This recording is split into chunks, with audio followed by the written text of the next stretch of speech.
पूछिएगा तो भुला जाएंगे सवाल। तो वह कहानियाँ भोजपुरी में बतियावे के तो भोजपुरी में कहता नहीं कि सब सवाल भुला जाए। तो पीछे से भाई साहब खड़ा हो कहला उनकी पिछला आली रवा हमारे सवाल इग्नोर कर देले रहे। अब की आली भी इग्नोर करत काहे से गिरावा सवाल में कोनो दम नहीं है। सबसे पहले तो आप सभी महानुभावों का यहाँ पर स्वागत है कि आप लोग समय निकाल कर बरसात की शाम में जब घरे बैठ के पकौड़ा चाय खाए के मन होत रहे तो छोड़ के रवा जा आई बानी एक खातिर रवा के धन्यवाद कर रहा बानी। बिहार में छपरा में, सिवान में, गोपालगंज में, इन शहरों में 100, 200, 400, 500 आदमी बैठ के नेताजी से सवाल करत यही अपने आप में जन सुराज की सबसे बड़ी सफलता है। न तो आदमी जा 25-30 वर्ष से तो चुनाव और राजनीति से उतने जानत हन कि अब क्या लालू जी के लावे के बाद कि लालू जी के हारावे के बाद। इसके आगे तो कभी आप सोचे ही नहीं। लंबा लंबा आप बात जरूर कर रहे हैं, लेकिन हम आपको बता रहे हैं। कई आदमी यहाँ खड़े होकर कहे कि भैया ये नया जेपी हैं, नया गांधी हैं। भाई पदयात्रा कर देने से कोई गांधी नहीं बन जाता है। 4 गो चुनाव जीत लेने से आप चाणक्य नहीं बन जाइएगा। नारा दे देने से आप जेपी नहीं बन जाइएगा। हम लोग बहुत छोटे लोग हैं, बहुत साधारण लोग हैं।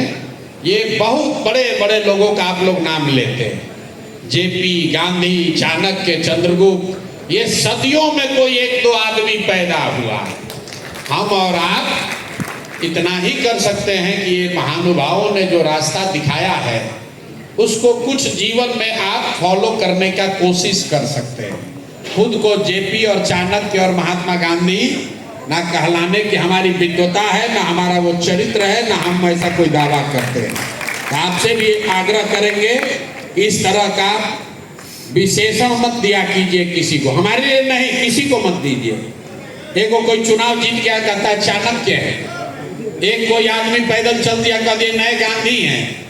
ऐसे अगर गांधी पैदा होने लगते तो हर दूसरे महीना कोई नया गांधी हो जाता। इतना आसान नहीं है। रह गई बात कि भाई आप जनसुराज की इस सभा में आए हैं। कई लोग आशा अपेक्षा से भी आए हैं। समय निकाल कर जो भी आया है तो ये सोच कर ही आया है कि भाई कुछ अच्छा हो।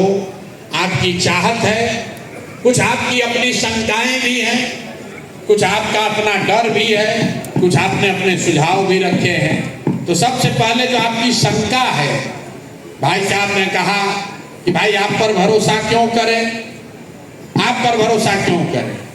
14 में भी तो क्यों आया था, उसने भी तो यही बात कही थी। 14 ही क्यों, आपको तो 52 से ही लोग बढ़िया बढ़िया बात बता रहे हैं। तो आप जाकर मेरा भाषण सुनिए जो 3 बरस से हम बात बता रहे हैं। हम तो स्वयं से ये कह रहे हैं कि एक प्रशांत किशोर को छोड़िए, अगर 10 प्रशांत किशोर भी आ जाएंगे तब भी बिहार नहीं सुधर सकता है। जब तक यहाँ के लोग नहीं सुधरेंगे तब तक कोई व्यवस्था इसको सुधार नहीं सकता। ये कोचिंग कराने वाले भाई साहब ने बड़ा ओजस्वी सवाल के फॉर्म में बड़ा भाषण भी दिया, लोगों ने ताली भी बजाई। इतना लंबा लंबा उन्होंने कहा सामान्य को चुनिए, हमारा लोकल चुनिए, स्थानीय चुनिए, विदेशी चुनिए। भाजपा के एक साथी कार्यकर्ता ने भी कहा भैया 5000 वोट दिलवाए हैं मोदी के लिए। गुस्सा तो है, लेकिन कहते कहते सोचे ना मोदी देश के लिए ठीक है, यहाँ के लिए बदलने के लिए तैयार हो गए। लेकिन देखिए ये जितने लोग हैं युवा साथी, पीछे से एक आदमी भाषण दिया कि युवा ही क्यों नहीं होना चाहिए। तो मेरे भाई छपरा की जो समस्या है, जो मल्हौरा की समस्या है, या आपके गांव पंचायत की समस्या है, या शिक्षा की, भ्रष्टाचार की, पलायन की समस्या है, इसमें कोई ऐसी समस्या नहीं है जो पिछले 1-1.5 साल में शुरू हुई है। ये वर्षों से चला आ रहा। मल्हौरा आज नहीं बंद हुआ है, लेकिन जरा आप अपने से पूछिए कि आपके विधायक कितना बार से आप उनको जिता रहे हैं, आपके सांसद महोदय को आप कितना बार से जिता रहे हैं। आप तुरंत कहिएगा भैया 2 बार, 3 बार, 4 बार। अरे भाई तो एक और आप कह रहे हो कि मल्हौरा में चीनी मिल चालू कीजिएगा तब वोट देंगे, और 4 बार से उसको जिता रहे हो जो बड़ौरा मिल का चीनी का चालू करना तो छोड़िए, वहां जमीन खरीद बिक्री करके बेच दिया। दोनों बात कैसे होगा रे भाई साहब कह रहे सामान्य आदमी को दीजिए। डॉक्टर साहब है उनसे भेंटे नहीं हो रहा। डॉक्टर साहब कितना बार से जीत रहे, उनको वोट 2 बार से 10 वर्ष हो गया। वोट उनको पंजाब के आदमी ने नहीं दिया, उनको लुधियाना के आदमी ने आकर वोट नहीं दिया है, वोट आपने हमने दिया। तब काहे शिकायत करते हैं? वोट तो दीजिएगा, शिकायत तो कीजिएगा। लोग तुरंत कहता है भैया हमारे पास विकल्प नहीं था। यहाँ पर बैठे हुए जितने लोग हैं पूछेंगे भैया अपने सांसद को, महाराजगंज छपरा के सांसद को 3-3 बार से काहे जिता रहे हो? काम नहीं किया हरा देते। तो तुरंत आदमी कहता है भैया विकल्प नहीं था।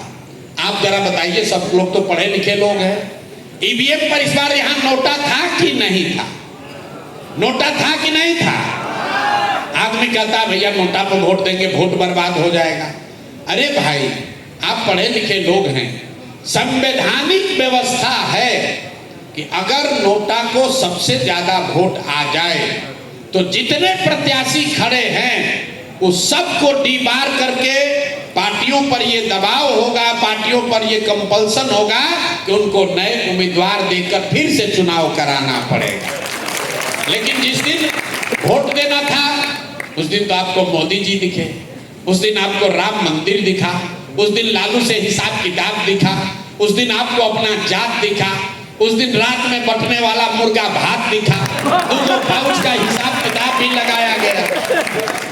तो वोटवा दे दिए जब पाउच पर, मुर्गा भात खाकर अपने जात पर, तो भैया थोड़े दिन मरहौड़ा मिल और बंद रहेगा, कैसे चालू होगा? भाई जब तक नेताओं के मन में ये डर नहीं होगा कि हम काम नहीं करेंगे तो जनता हमको हराएगी, तब तक बिहार में सुधार नहीं होगा।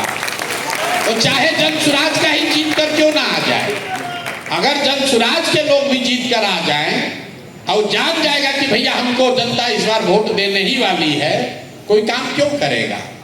यही नीतीश कुमार 2005 से लेकर 2010 में काम किए थे, लेकिन 10 के बाद उनको हो गया कि लालू जी के डर से वोट हम ही को पड़ेगा।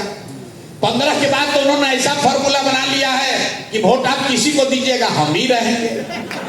भैया जिसको दबाना है दबा दो, कांग्रेस को दबा दो, लालटेन को दबा दो, कमल को दबा दो, कुर्सियां पर तो हम ही बैठेंगे। तो उत्तरोत्तर काम करना बंद कर दिया उन्होंने। मालूम है चीफ मिनिस्टर हम ही रहेंगे। अगर यहाँ के विद्यार्थियों को ये पता हो कि हमको 95% नंबर आएगा ही आएगा, तो हम काहे पढ़ाई करेंगे भाई? तो बिहार की जनता ने पहले ही तय कर दिया है कि भैया हम वोट इन्हीं को देंगे। अगर आप लालू जी के विरोधी हैं तो आपको मालूम है, नेताओं को मालूम है कि हंस के गा के गरिया के वोटवा वोट उसी को दीजिएगा। 5 बरस बैठ के गरियाइएगा, लेकिन जब वोट होगा तो कहिए भैया कुछ हो लालू से तो ठीक है, चलो इसी को दे देते हैं मन मार के, कम से कम अपहरण नहीं है, रंगदारी नहीं है। यही हाल अपने मुसलमान भाइयों का है। ये लोग का दुर्दशा देखिए, दलितों के बाद सबसे ज्यादा गरीब बदहाल फटेहाल अगर कोई है तो मुसलमान है।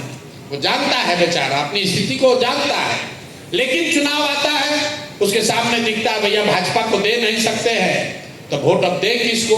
लालटेने दिख रहा, इसी में किरासन तेल बन के जले जा रहे हैं। मेरे भाई जब तक आप नहीं सुधरोगे तब तक कोई सुधार होने वाला नहीं। जनसुराज इतना ही आपको कर रहा है कि आपको एक विकल्प दे रहा है। आप चाहिए तो ट्राई कीजिए, नहीं माने तो जहां है वहीं रहिए। अब भाई साहब कह रहे हैं आप पर काहे भरोसा करें? पहले से हमारे पास 2 लोग हैं, हमको ठगा है। जो सवाल पूछ रहे हैं उसी में इन्होंने उत्तर दे दिया। ये कह रहे हैं कि जो 2 आदमी है वह हमको 14 से 10 साल से 15 साल से ठग रहा है। आप नया नया आए, मान लीजिए हम नया नया ठग आए, तो आपको तय करना है कि जो 20 बरिस से ठग रहा है उसी से ठगाते रहिएगा कि कोनो नया आदमी को ट्राई करिएगा। अरे आप तय कर लो भाई। हम इतना बुर्बक तो है नहीं कि आपको कहेंगे कि हम आपको ठगने वाले हैं। आप लोग जो ये सवाल पूछते हैं कि भैया आप पर भरोसा कैसे करें, तो आप ये बताइए कि मान लीजिए हमको आपका गला काटना है तो हम ये कहेंगे कि हम गला काटेंगे? तो ये सवाल पूछने का क्या मतलब है? लेकिन आपने सवाल पूछा है तो उत्तर तो देना पड़ेगा। तो मेरे भाई, आपको जन सुराज पर भरोसा करना चाहिए कि नहीं, उसका उत्तर ये है कि मान लीजिए कि आपको चीनी का बीमारी है, डॉक्टर साहब के पास आप गए हैं इलाज कराने, डॉक्टर ने दवा दिया और साथ में ये कह दिया कि इलाज आपको करा रहे हैं, ये रोग ठीक नहीं होगा, अब संयम से रहिए, दवा खाते रहिए, चीनी मत खाइएगा, चावल मत खाइएगा, योगा कीजिए, पैदल टहलिए, तो आपका ये कंट्रोल में रहेगा। आप मन महसूस के आ गए, घर वालों ने पूछा तो आपने कहा भैया जो दशा है वही है, अब सुधरेगा नहीं, डॉक्टर साहब बोले हैं चीनी के रोग के साथ ही अब हमको अपना जीना पड़ेगा। कोई आपका मित्र दोस्त बताया कि भैया दिल्ली में वो नया डॉक्टर आया है, उसके पास चीनी का रोग का इलाज है, आप टिकट उकट कटा के जाइएगा, और कुछ नहीं तो मोदी जी का वंदे भारत पकड़ के जाइएगा। वहाँ डॉक्टर साहब के पास आप पहुँच गए, आपने डॉक्टर को कहा कि सर सुने हैं कि आपके पास चीनी के रोग का इलाज है, तो डॉक्टर आपको बताएगा कि हाँ इलाज तो है, इलाज तो है, लेकिन नई दवा आई है अभी अमेरिका में, अभी इसका ट्रायल हुआ है, 50% संभावना है आपका चीनी का रोग ठीक भी हो सकता है, 50% संभावना है ठीक नहीं भी हो सकता है। आप क्या कहिएगा? आप तुरंत पूछेगा कि अच्छा इसको खाने से कोई नुकसान भी हो सकता है क्या? नई दवा है, नुकसान भी हो सकता है। डॉक्टर आपको बोलता है ना नुकसान कुछ नहीं होगा, लेकिन ठीक होने की संभावना 50% है, तो आप क्या कहिएगा? सब तुरंत दीजिए, ट्राई करके देखते हैं, नुकसान नहीं होगा, 50% ठीक हो जाए शायद। तो भैया जन सुराज वही नई दवा है, अगर इसको खाइएगा तो ठीक हो भी सकता है, ठीक नहीं भी हो सकता है। तो यहाँ जितने लोग होशियार लोग बैठे हैं, आप लोग तय कर लीजिए कि वो दवा खाना है जिसको खा खा के थक गए हैं, जानते हैं कि इससे ठीक नहीं होना है, तो एक्सपायर दवा खाना है कि मार्केट में जो नया दवा आया है जिसमें 50% संभावना है लेकिन है तो भाई सुधरने का, तो कौन दवा खाना है आप तय कर लीजिए। तो जो राजद है, भाजपा है, जदयू, कांग्रेस है, ये पुरानी दवा है, आप देख लिए, जांच लिए, परख लिए, मदद करके, गरिया के और उलट के पुलट के देख लिए, इससे सुधरने वाला नहीं है। अब एक नया प्रयास, एक नई दवा जन सुराज के तौर पर आई है, आप इसको ट्राई करके देखिए, नहीं ठीक होगा तो 5 वर्ष के बाद इसको भी पलट दीजिएगा, उसमें क्या दिक्कत है? अरे भाई 5 वर्ष का ही तो समय आपको देना है, 5 वर्ष में जीवन नहीं बदलेगा। 35 वर्ष से लालू नीतीश पर अटके हुए हैं, तो 5 वर्ष नए दवा ट्राई करके देख लीजिए, शायद काम हो जाए। अगर आपको भरोसा नहीं है तब भी आपको ट्राई करना चाहिए, भरोसा है तब तो कोई बातें नहीं है। 2-3 बातें जो लोगों ने कहा बताया, अधिवक्ता लोग 4 को 5 को हमेशा रहते हैं इस तरह की मीटिंग में, ए भैया अधिवक्ता के लिए क्या कीजिएगा, कोई शिक्षक है कहता भैया शिक्षक के लिए क्या कीजिएगा। किसी ने अच्छा कहा कि भाई अंग्रेजी में एक कहावत है, missing the jungle for the wood, मतलब बड़ी समस्या को, जड़ को छोड़कर पत्ती, जो बरगद वाला बता रहे थे एग्जाम्पल, कि आप सोच रहे कि अधिवक्ता के लिए क्या होगा, शिक्षक के लिए क्या होगा, पीछे से साथी ने पूछा संविदा कर्मी के लिए क्या होगा, कोई बता रहा भैया हम लोग ये परीक्षा प्रणाली ठीक कर दीजिए तो ठीक हो जाएगा। मेरे भाई बिहार में जो मूल समस्या है, जब तक आप यहाँ के शिक्षा को नहीं सुधारिएगा, जब तक लोग यहाँ पढ़ेंगे नहीं, और जो पढ़ा लिखा हो या न पढ़ा लिखा हो उसके लिए रोजी रोजगार नहीं होगा, और यहाँ की जमीन को प्रोडक्टिव नहीं बनाया जाएगा, तब तक यहाँ सुधार नहीं हो सकता है। दुनिया में जितने विद्वान हुए हैं, दुनिया में जितने विद्वान हैं, उन्होंने बताया है गरीबी से समाज को निकालने के 3 ही रास्ते हैं। एक है पढ़ाई, दूसरा है रोजी रोजगार, बिजनेस, व्यापार, जिसके लिए आपके पास पूंजी होना चाहिए, और तीसरा है जमीन। अगर आपके पास पढ़ाई हो, अच्छी पढ़ाई हो, तो पढ़ लिख कर आप नौकरी कर सकते हैं, व्यापार कर सकते हैं, अपने और अपने परिवार को गरीबी से निकाल सकते हैं। अगर आप पढ़े लिखे नहीं हैं, आपके पास जमीन हो, तो जमीन के जरिए भी खेती करके या जमीन के जरिए दूसरा रोजी रोजगार करके भी आप गरीबी से निकल सकते हैं। और जिसके पास दोनों नहीं है, उसके पास अगर पूंजी हो, पैसा हो, तो कोई ना कोई छोटा मोटा रोजी रोजगार व्यापार करके भी आप अपना जीवन सुधार सकते हैं। बिहार के समाज को अगर आप ध्यान से देखिएगा तो यहाँ पर 2/3 से ज्यादा लोगों के पास ये तीनों में तीनों चीज नहीं है। यहाँ 2/3 से ज्यादा लोगों के पास न पढ़ाई है, न जमीन है, न पैसा पूंजी है। इसीलिए आपको इतनी गरीबी दिखती है। देश भर में तरक्की हो रही है लेकिन बिहार में गरीबी कम नहीं हो रहा है। इसलिए कि यहाँ ज्यादातर लोग जो गरीब आदमी है उसके और उसके बच्चों के पास पढ़ने की सुविधा नहीं है। जो जमीन की बात है, बिहार में 100 में 60 आदमी के पास एक धूर जमीन नहीं है। ये आंकड़ा याद रखिए। यहाँ समाजवाद का बात लोग करते हैं, सामाजिक न्याय की राजनीति होती है, लेकिन बिहार में 100 में 60 आदमी उसके पास 1 इंच जमीन नहीं है। देश में 100 में 38 आदमी के पास जमीन नहीं है, लेकिन बिहार में 100 में 60 आदमी के पास जमीन नहीं है।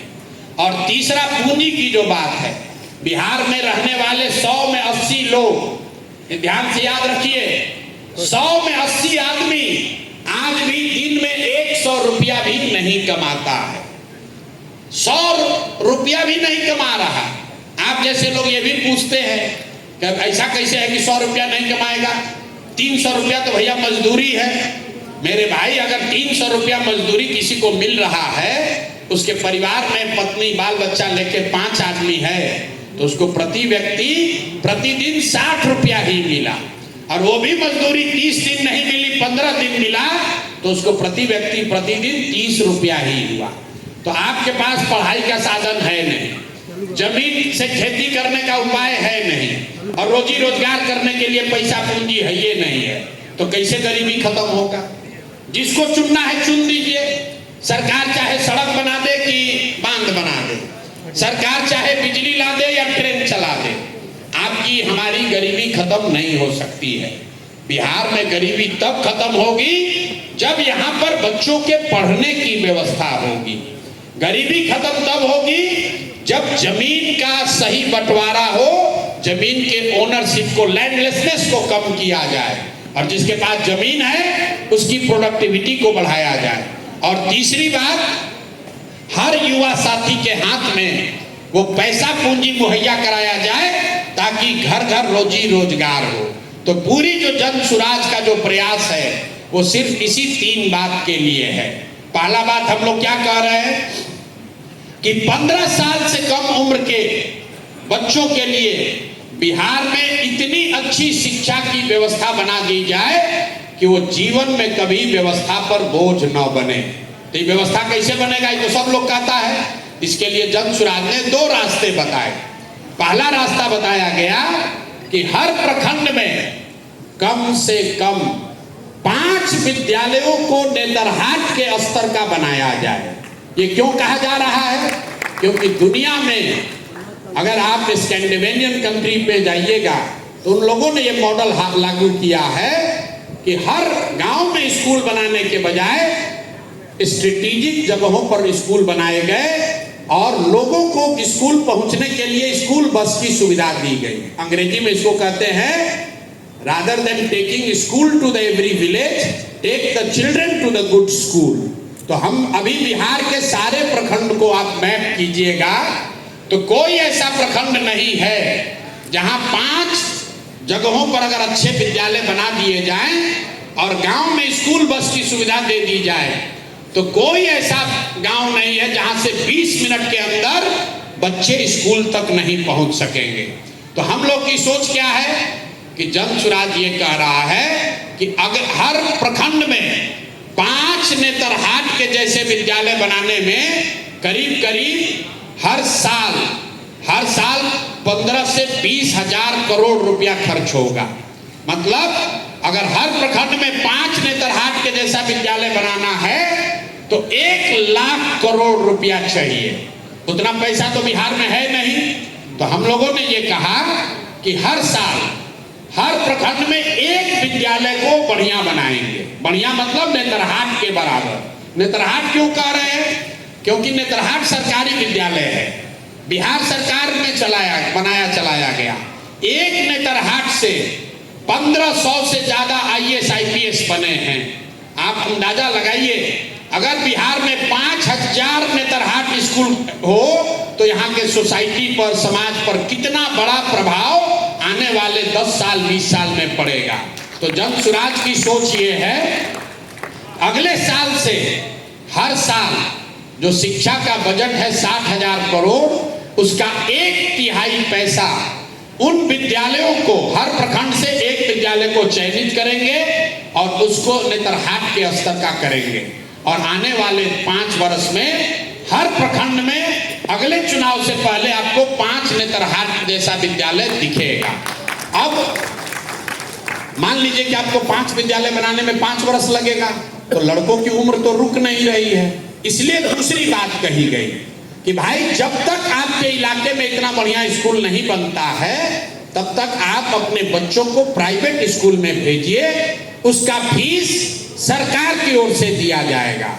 जिस पर उस भाई साहब ने सवाल पूछा कि इतना इस प्राइवेट स्कूल है क्या और इसका पैसा कहाँ से आएगा, तो पहले तो ये समझिए कि दुनिया भर में जो रिसर्च है, कई लोगों को लगता है कि प्राइवेट स्कूल का विकल्प मिलेगा तो सब लोग प्राइवेट में पढ़ाएगा। नहीं, दुनिया का रिसर्च ये बताता है कि अगर सरकारी स्कूल अच्छा हो और प्राइवेट स्कूल भी हो और आपको विकल्प दे दिया जाए तो ज्यादातर लोग सरकारी स्कूल में ही पढ़ना चाहते हैं।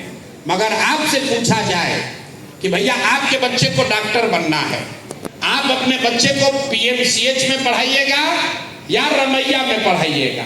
रमैया में पढ़ाइएगा तो फीस सरकार भरेगी, PMCH से आपका लड़का डॉक्टर करेगा तो फीस आपको भरना पड़ेगा। तो आप लोग क्या कहिएगा? ना भाई हमारा लड़का PMCH से ही पढ़ेगा। अगर आपको कोई कह दे कि आपका लड़का साइंस कॉलेज में पढ़ेगा कि MIT में पढ़ेगा, MIT में पढ़ेगा तो सरकार फीस भरेगी, तो आप क्या कहिएगा? भाई हमको फीस नहीं चाहिए, साइंस कॉलेज में एडमिशन चाहिए। तो अगर सरकारी व्यवस्था सुधर जाए तो ज्यादातर लोग सरकारी व्यवस्था में ही रहना चाहेंगे। सिर्फ शिक्षा के लिए नहीं है, यहाँ बैठा हुआ आदमी अगर आप बीमार पड़ जाए, भगवान ना करे बीमार पड़ जाए, आपको कोई कहे एम्स में जाइएगा कि अपोलो में जाइएगा, आप कहिएगा भैया एम्स में सीट मिल जाए तो वहीं जाएंगे। ये पूरे दुनिया का रिसर्च है। तो हम लोग का ऐसा मानना है कि जब तक ये सरकारी व्यवस्था को सुधारने में जो 5-10 वर्ष लगेगा, तब तक लोगों का नुकसान न हो, इसलिए उनको ये सुविधा दे दी जाए कि वो अपने इलाके के प्राइवेट स्कूल में अपने बच्चों को पढ़ाएं और उसका एक रेगुलेटेड फीस, मार्केट फीस नहीं, रेगुलेटेड फीस सरकार की ओर से भरा जाएगा। अब आप समझिए, आप पूछे भैया पैसा कहाँ से आएगा? तो भैया जो सरकारी स्कूल चलता है उसमें जो बच्चे पढ़ते हैं ये फ्री नहीं है। ये बिहार में स्कूल में पढ़ने वाले, प्राथमिक और माध्यमिक स्कूलों में पढ़ने वाले बच्चों पर हर साल आपका हमारा सरकार, आपका हमारा 864 रुपया प्रति बालक प्रति महीना खर्च कर रही है। स्कूल में स्कूल चलाना फ्री नहीं है। 864 रुपया पिछले वित्तीय वर्ष में खर्च किया गया है हर उस बालक को पढ़ाने में जो कि सरकारी स्कूल में पढ़ रहा है। और जबकि उसी इलाके में जाइएगा, गांव देहात में आप लोग रहे होंगे, तो आप जाकर देख लीजिए ज्यादातर स्कूलों में फीस 500, 600, 700, 800 रुपया से ज्यादा कहीं नहीं है। तो सरकारी स्कूल से अगर 1/3 बच्चे या 40% बच्चे प्राइवेट में जाने भी लगे तो उससे सरकार पर कोई अलग से आर्थिक लोड नहीं आएगा। ये हम लोग की सोच है। अगर इन दोनों चीज को करेंगे तो निश्चित तौर पर आने वाले समय में बिहार में देश की सबसे अच्छी प्राथमिक और माध्यमिक शिक्षा की व्यवस्था बनाई जा सकती है। कुछ लड़के पूछते भैया यूनिवर्सिटी का बात आप नहीं करते हैं। यहाँ पर राजद के नेता है तेजस्वी यादव, उन्होंने कहा कि प्रशांत किशोर तो स्कूल बनाने का बात कर रहे हैं, हम वर्ल्ड क्लास यूनिवर्सिटी बनाएंगे। तो हमसे लोगों ने पूछा भाई आप यूनिवर्सिटी का बात नहीं करते हैं, तो आपको हम बता रहे हैं क्यों नहीं करते हैं। पूरे बिहार में 15% सामान्य परिवार के 15% बच्चे ही 12वीं पास करते हैं। दलित समाज के सिर्फ 3% बच्चे ही 12वीं पास करते हैं। अति पिछड़ा और मुसलमानों में 5 से 7% लड़के ही 12वीं पास कर रहे हैं। अगर आप राज्य का औसत देखेंगे तो जितने युवा साथी हैं उसमें 10% लड़के भी 12वीं पास नहीं करते हैं। तो जो लोग सामाजिक न्याय का राजनीति करता है, वंचित और पिछड़ों की बात करता है, उससे आप पूछिए कि अरे भाई तुम वर्ल्ड क्लास यूनिवर्सिटी बना भी दोगे तो उसमें पढ़ेगा कौन? जब आपका बच्चा 12वीं नहीं पास कर रहा है तो यूनिवर्सिटी में कौन पढ़ेगा? उसमें यूपी से और बंगलोर से आदमी आकर पढ़ेगा। हम यूनिवर्सिटी जनसुराज बनाना चाहता है, यूनिवर्सिटी बढ़िया होना चाहिए, लेकिन जब तक आप स्कूल की व्यवस्था को नहीं सुधारिएगा तब तक यूनिवर्सिटी सुधारने का कोई फायदा नहीं है। तो हम लोग की जो शिक्षा की पहले 5 वर्ष का जो फोकस है वो इस पर है कि देश का सबसे अच्छा प्राथमिक शिक्षा व्यवस्था बिहार में बनाई जाए। तो ये शिक्षा हम लोग इस तरह से सुधारना चाहते हैं। दूसरी बात जो पूंजी और पलायन को लेकर है, और तीसरी भूमि की बात, यही 3 बात आपको खाली कहेंगे। लैंड की प्रोडक्टिविटी को कैसे बढ़ाया जाए? तो हम लोग कह रहे हैं कि जनसुराज जब आएगा तो एक व्यापक भूमि सुधार कानून लागू किया जाएगा। कई लोगों ने हमको कहा कि भैया भूमि सुधार का बात कीजिएगा तो सवर्ण जातियां जो हैं वो नाराज हो जाएंगी। ऐसी कोई बात नहीं है मेरे भाई। बिहार में 1/3 से ज्यादा जमीन आज उसका मालिकाना हक डिस्प्यूटेड है। आपके पास केवाला है लेकिन आप उसको बेच नहीं सकते हैं, उस पर लोन नहीं ले सकते हैं, उसका मालिकाना हक डिस्प्यूटेड है। तो अगर भूमि सुधार यहाँ लागू हो जाए तो सबसे ज्यादा फायदा तो उन्हीं का है जो अभी जमीन के ओनर हैं, और उसके साथ साथ उन लोगों को भी फायदा होगा जो भूमिहीन है। आप में हम में से बहुत कम लोग जानते होंगे कि लाखों एकड़ जमीन जो भूदान में यहाँ पर भूमि जिनके पास है उन लोगों ने दान दिया, उस जमीन का क्या हुआ? वो जमीन किसको मिली? वो जमीन किसी को नहीं मिली। वो जमीन का पट्टा किसी को मिल गया, रसीद किसी को मिला, वो कब्जे में किसी और के है, केवाला उसका किसी और के पास रह गया, जिसने दान दिया था वो वापस ले लिया।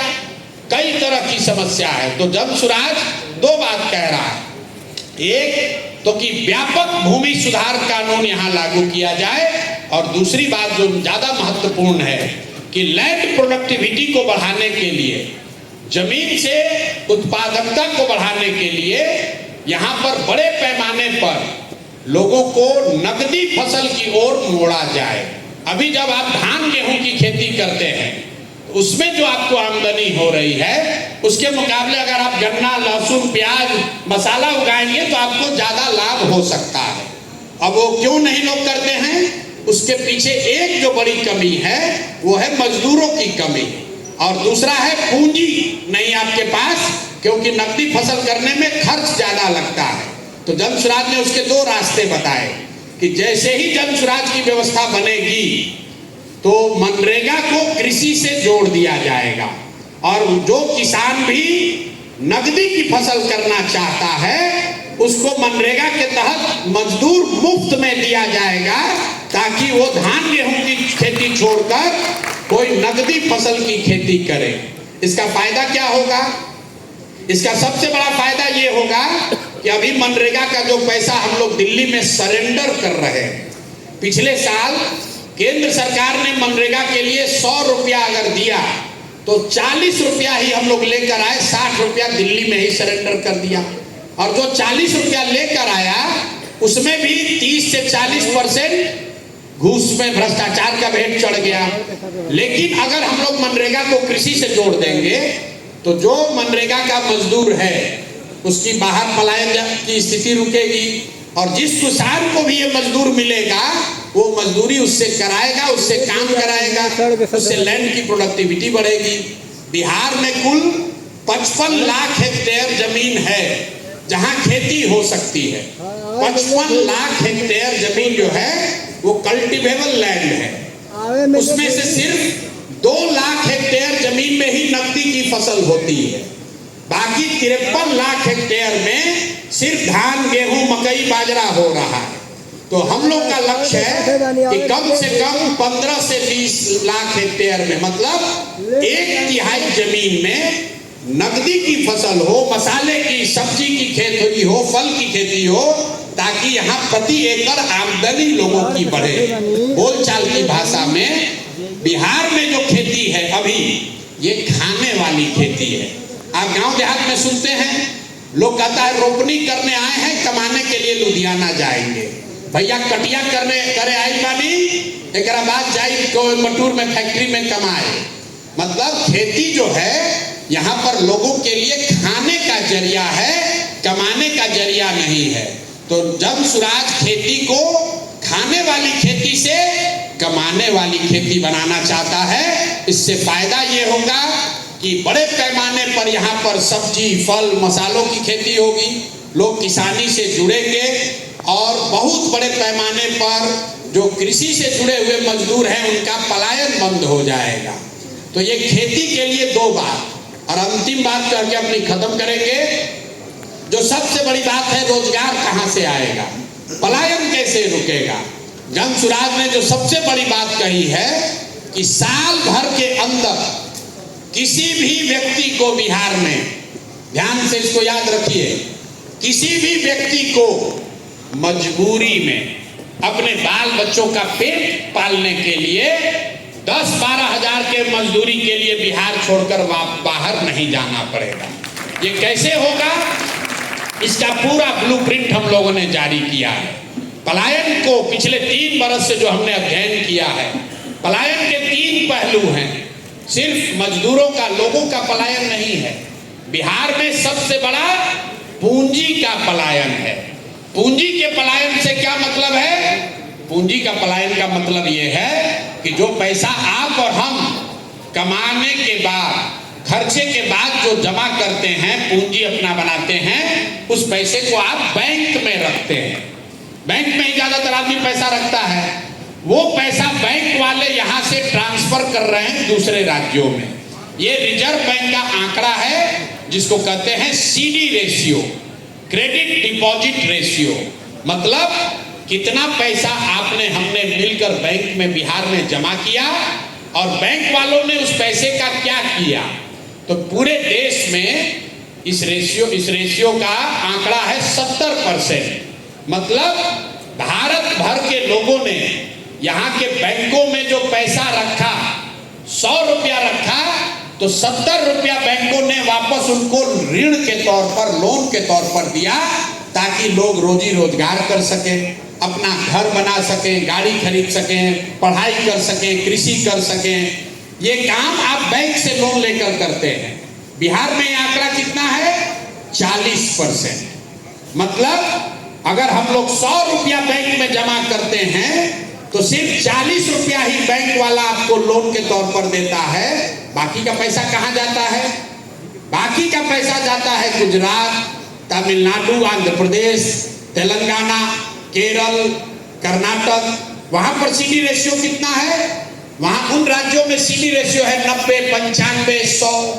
मतलब अगर तेलंगाना में लोगों ने 100 रुपया बैंक में रखा तो बैंकों ने 95 रुपया लोन दिया, और बिहार में अगर आपने 100 रुपया रखा तो बिहार के लोगों को 40 रुपया मिला, 60 रुपया बाहर चला गया। इसका असर क्या होता है? पिछले वित्तीय वर्ष में बिहार के लोगों ने कुल 4,21,000 करोड़ रुपया बैंक में जमा किया। ध्यान से याद रखिए, याद नहीं रहेगा तो जाकर गूगल पर आरबीआई का आंकड़ा देखिएगा, दूसरा कोई नहीं बताएगा। पिछले साल बिहार में हमने, आपने, सबने मिलके 4,21,000 करोड़ रुपया बैंक में जमा किया, और बैंकों ने लोन के तौर पर 1,61,000 करोड़ रुपया वापस समाज को दिया। बाकी का पैसा कहाँ गया? बाकी का पैसा करीब 2.5 लाख करोड़ रुपया बैंकों ने दूसरे राज्य में भेज दिया। और ये आज नहीं हुआ है, 1990 से लगातार यही होता आ रहा है। तो 1990 से लेकर पिछले साल तक रिजर्व बैंक ऑफ इंडिया बता रहा है कि 1990 से लेकर पिछले साल तक 26 लाख करोड़, 26,35,000 करोड़ रुपया यहाँ के बैंकों ने बिहार के लोगों का दूसरे राज्य में भेज दिया। आप अंदाजा लगाइए, आप आप एक मरहौड़ा मिल के लिए झगड़ा कर रहे हैं, एक कोई रेलवे का चक्का का फैक्ट्री लगा दिया तो आप सोचते हैं रोजगार आएगा। 26 लाख करोड़ रुपया जो आपका हमारा था, ये पैसा बैंकों ने दूसरे राज्य में भेज दिया। तो जब तक पूंजी के पलायन को आप नहीं रोकिएगा, तब तक यहाँ समर्थवान बुद्धि का पलायन नहीं रुकेगा। तो जन सुराज ये कह रहा है कि भैया सबसे पहले यहाँ से पूंजी का पलायन रुकना चाहिए। जैसे ही पूंजी का पलायन रोकेंगे तो बुद्धि का पलायन अपने आप रुकेगा। और जिस दिन पूंजी और बुद्धि का पलायन रुक गया, बिहार में इतना रोजी रोजगार हो जाएगा कि अपने आप लोगों का पलायन, मजदूरों का पलायन रुक जाएगा। अब आप पूछिएगा कि इतना बड़ा आप ज्ञान दे रहे हैं, ये अभी तक कोई दूसरा बात क्यों नहीं किया? ये तो बैंक को आप कैसे सुधार दीजिएगा? बैंक का मर्जी है? बैंक का मर्जी नहीं है, ये संवैधानिक व्यवस्था है। बैंक को ये जिम्मेवारी है कि कम से कम 70% पैसा उसको समाज को वापस करना है। ऐसा नहीं है कि बैंक में जो रुपया रखिएगा वो सब स्टॉक मार्केट में लगा देगा। बैंकों का रेगुलेशन है कि 70% पैसा उसको लोन के तौर पर देना है। इसके मॉनिटरिंग के लिए देश के स्तर पर प्रधानमंत्री, देश के स्तर पर प्रधानमंत्री के चेयरमैनशिप में कमेटी है। फिनांस मिनिस्टर हर 15 दिन पर इसकी मॉनिटरिंग करती है। रिपोर्ट आरबीआई जारी करता है कि बैंक वाले ये पैसा वापस दे रहे हैं कि नहीं दे रहे हैं। आरबीआई बाकायदा इसका आंकड़ा जारी करता है। राज्य के स्तर पर भी इस कमेटी का मुखिया मुख्यमंत्री है। तो अब आप कहेगा कि यहाँ क्यों नहीं हो रहा है? तो यहाँ जैसे टीचर, दरोगा, सिपाही, बीडीओ, सीओ, डॉक्टर मुख्यमंत्री का बात नहीं मान रहा है, वैसे बैंक वाला भी उनका बात नहीं मान रहा है। और दूसरी बात यह है कि यहाँ ज्यादातर लोगों को इसकी समझ ही नहीं है। मैं आपको दावा कर रहा हूँ, आप किसी भी नेता को, जिसको आप बिहार का सबसे प्रकांड विद्वान समझते हैं, उसको बुलाकर कहिए कि भाई प्रशांत किशोर कह रहा है कि 26 लाख करोड़ रुपया बैंकों ने यहाँ से ट्रांसफर किया, इस पर आपको क्या कहना है? सीडी रेशियो के बारे में आपको क्या कहना है? तो कहेगा ये क्या होता है भाई? आप फिनांस मिनिस्टर को बुलाइए, आप बिहार के वित्त मंत्री को बुलाइए और उससे पूछिए कि भैया सीडी रेशियो क्या होता है। आरबीआई रोज नोटिस जारी कर रहा है, आरबीआई रोज नोटिस जारी कर रहा है कि भाई सीडी रेशियो सुधारो, लेकिन बिहार सरकार कान पर जूं इसके नहीं रेंग रहा। तो जन सुराज को का पहला जो उपाय है कि यहाँ पर पूंजी की उपलब्धता हो। दूसरी बात हम लोग ये कह रहे हैं कि किसी साथी ने कहा कि बिहार में सरकारी नौकरी का नशा है।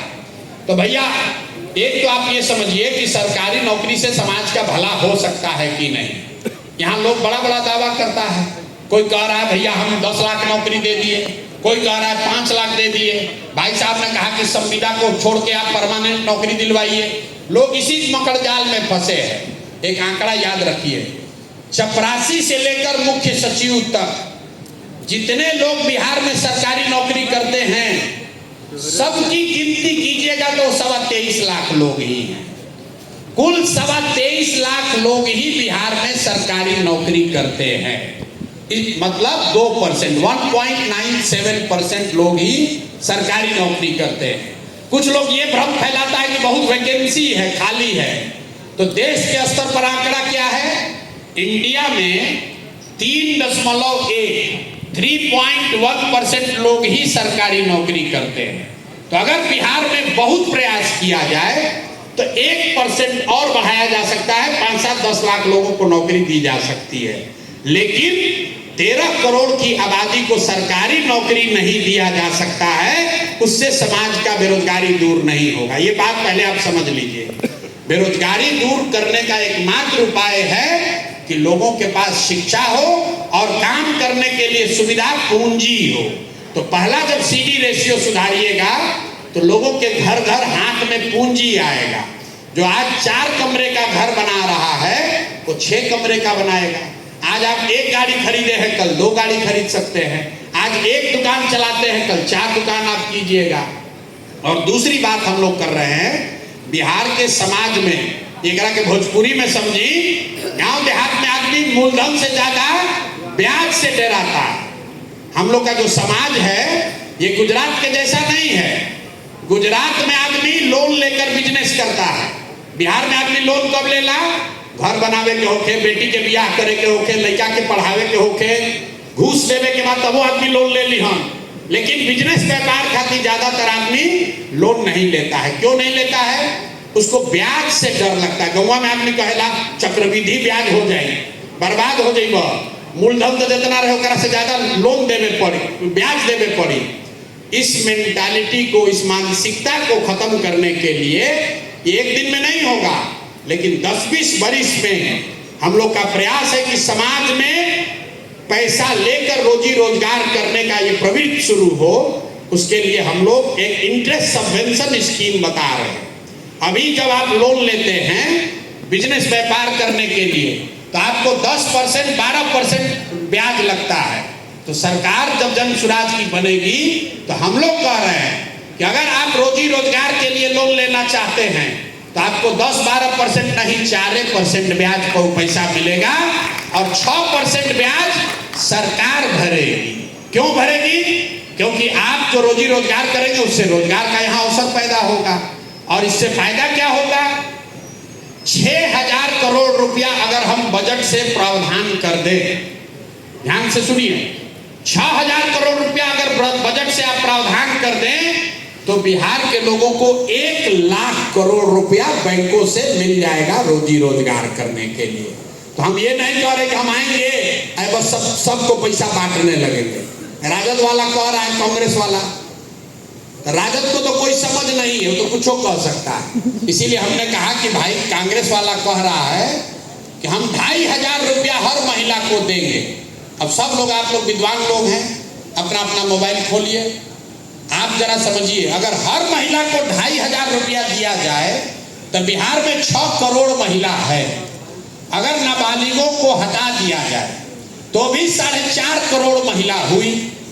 4.5 करोड़ महिला को हर महीना 2,500 रुपया दोगे तो साल भर में 1,50,000 करोड़ से ज्यादा रुपया चाहिए। बिहार सरकार का बजट है 1 लाख करोड़, बजट है 3,16,000 करोड़, लेकिन योजना मद में सिर्फ 1 लाख करोड़ ही उपलब्ध है। बाकी पैसा सैलरी देने में या इंटरेस्ट देने में खर्च होता है, एस्टेब्लिशमेंट पे।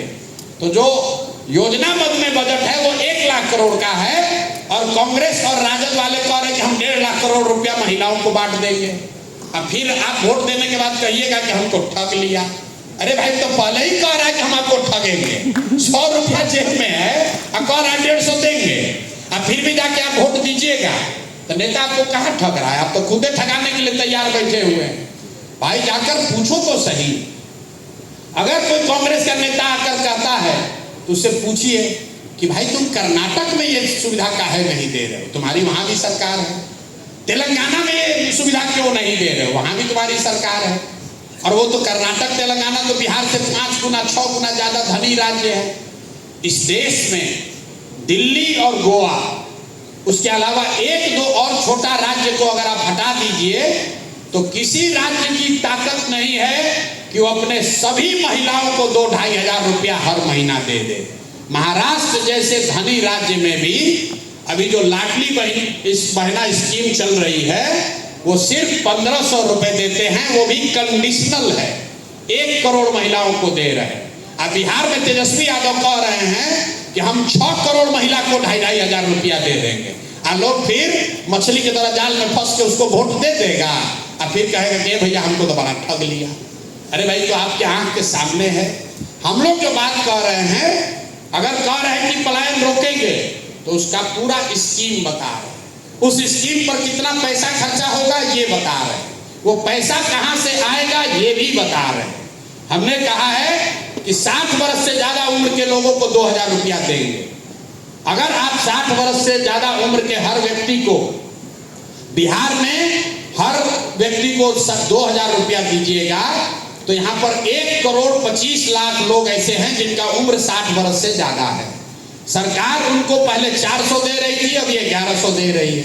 इसको 2,000 करने में कुल जमा 4,500 करोड़ रुपया का एक्स्ट्रा खर्च होगा, जो कि पूरे बजट का 1.5% है।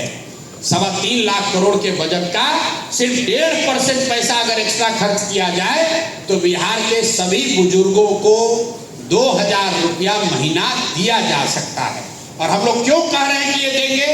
क्योंकि वो बुजुर्ग अब वापस जाकर पढ़ नहीं सकते हैं, बिहार में वो मजदूरी रोजी रोजगार नहीं कर सकते हैं, तो वो आपकी हमारी समाज की जिम्मेवारी है।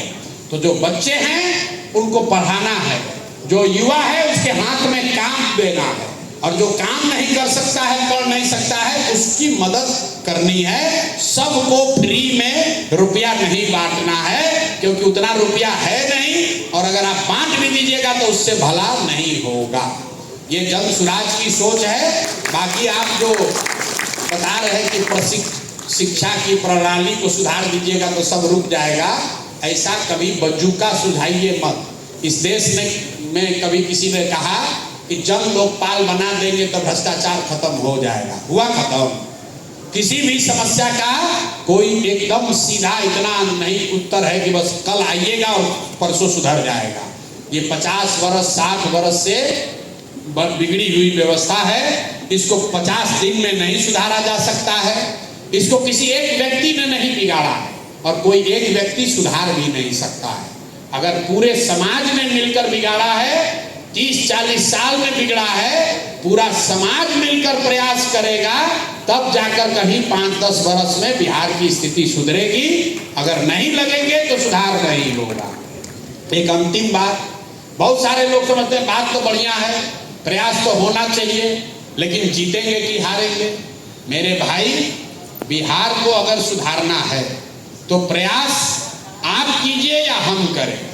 प्रयास आज हो या 20 वर्ष के बाद हो, करना तो किसी न किसी बिहार के आदमी को ही पड़ेगा।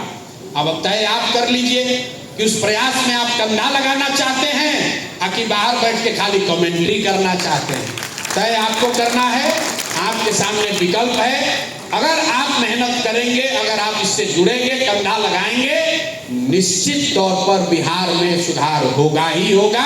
अब आपके सामने अवसर है, 3 महीना में आपको जो अच्छा लगे उसको चुनिए। आपने कहा कि प्रत्याशियों के चयन में पारदर्शिता नहीं है, तभी प्रत्याशी का चयन हुआ कहाँ? जब हो जाने दीजिए, पहले मथा जाने दीजिए, तब न देखिएगा कि उससे मक्खन निकला कि फटा हुआ पनीर निकला। और अगर उससे फटा हुआ पनीर निकलेगा तो हमने पहले ही कह दिया कि अगर आपके सामने फटा हुआ पनीर दिखेगा, वो जनसुराज का भी होगा तो उसको भी हराइएगा। इस देश में कोई नेता, कोई दल ये नहीं कह सकता है कि अगर जनसुराज का भी नेता खराब हो, कैंडिडेट खराब है तो उसको भी हराइए, क्योंकि हर हालत में बिहार जीतना चाहिए। और बिहार तब सुधरेगा जब अच्छे लोग जीतेंगे। खाली जनसुराज के जीतने से बिहार नहीं सुधरेगा। तो आप अच्छे आदमी को हराइए, अच्छे आदमी को जिताइए। सॉरी, कुछ लोग ये कहा कि आप गलत आदमी को दीजिएगा काहे? तो मेरे भाई, यहाँ IAS IPS का सिलेक्शन होता है। सरकार ने कितनी बड़ी व्यवस्था बनाई है, लाखों लोग एग्जाम देते हैं, प्रीलिम्स दिया, मेंस दिया, इंटरव्यू हुआ, 2 साल का ट्रेनिंग हुआ। सरकार तो यही समझती है कि बढ़िया आदमी को चुनकर कलेक्टर बनाएंगे, लेकिन उसके बावजूद उतने प्रक्रिया अपनाने के बाद भी 100 में 80 जो अब अधिकारी चुनकर आ रहा है वो चोर बदमाशी हुए। तो कोई भी प्रक्रिया आप अपना लीजिए, चाहे आप गरीब को दीजिए या डॉक्टर को दीजिए, अधिकारी को दीजिए कि भिखारी को दीजिए, किसी भी प्रक्रिया में गलत लोग आ सकते हैं। लेकिन आप वोटर हैं, आप मालिक हैं, आपको देखना है कि कोई गलत आदमी आ गया तो उसको हराइए, जो अच्छा आदमी है उसको जिताइए, जिस दल से भी हो। अगर अच्छा प्रतिनिधि जीतेगा तब आप जीतिएगा, आपका बच्चा जीतेगा, उसका भविष्य सुधरेगा। और नहीं, दल को जिताइएगा तो जो दल का मालिक मुखिया है वो जीतेगा, आपका बच्चा जीते या न जीते। बहुत बहुत शुक्रिया।